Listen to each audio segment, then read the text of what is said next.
I want to thank Brother Jesse Gray, for the invitation to come here this afternoon and participate in this rally, which I believe is for the good of the community, the good of the black community. And anything that's good for the black community, the white man should realize it is good for his community.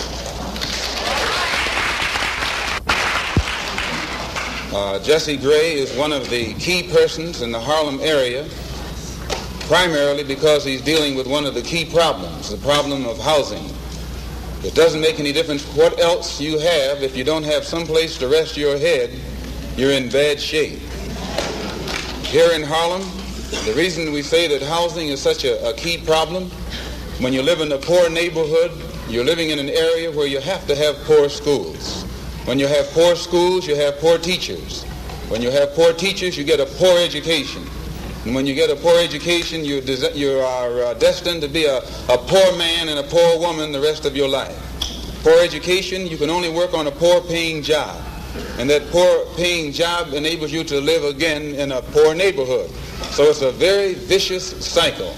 And usually these bad housing conditions result from the fact, as Mr. Gray has pointed out, of absentee landlords, people who are rich and live downtown and let you and I live up here in the shack. Actually, it's a form of 20th century slavery. And what you and I have to let the man know is we are peaceful people.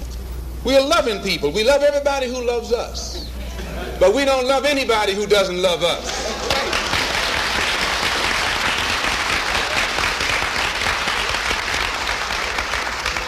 We're nonviolent with people who are nonviolent with us.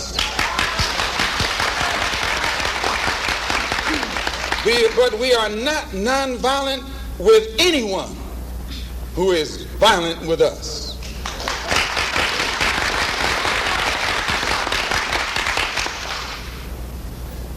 Once those intentions are made known, we can get to the nitty-gritty of the problem.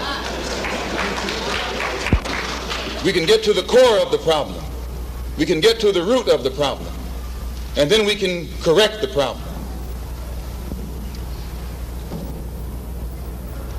There's been a lot of talk said recently because I was supposed to have said something about Negroes should buy rifles.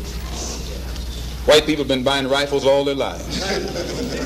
No commotion.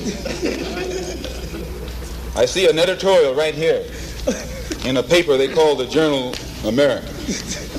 One that we happen to have a suit against for around $6 million for saying the wrong thing a few years ago. It says that we're supposed to be organizing some kind of Negroes to arm themselves with rifles and shotguns for self-defense. America is based upon the right of people to organize for self-defense. This is in the Constitution of the United States. You read it for yourself. Brother James had the Constitution. He brought the Constitution in with him. I don't know why. What is that now? What article is that? Second Amendment. The Second Amendment to the Constitution spells out the right of people under this particular governmental system to have arms to defend themselves. All of you know I'm not an integrationist. I'm a believer in the Honorable Elijah and follower of the Honorable Elijah Muhammad. Right. I'm still a Muslim. My religion is Islam. Right. I run into some obstacles in the Nation of Islam, and I feel that I can best serve the Honorable Elijah Muhammad's purpose and program and carry into existence what I feel, I understand, concerning his objectives better on the outside than I can on the inside.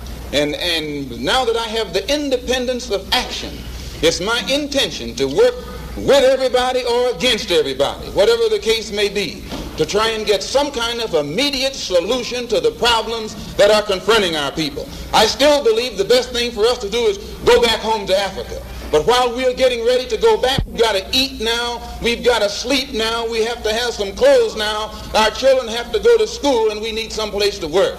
So whatever kind of action program can be devised to get us the things that are ours by right, then I'm for that kind of action no matter what the action is. I don't think when a man is being criminally treated that some criminal has the right to tell that man what tactics to use to get the criminal off his back. When a criminal starts misusing me, I am going to use whatever necessary to get that criminal off my back. And the injustice that has been inflicted upon Negroes in this country by Uncle Sam is criminal. Don't blame a cracker in Georgia for your injustices. The government is responsible for the injustices. The government can bring these injustices to halt.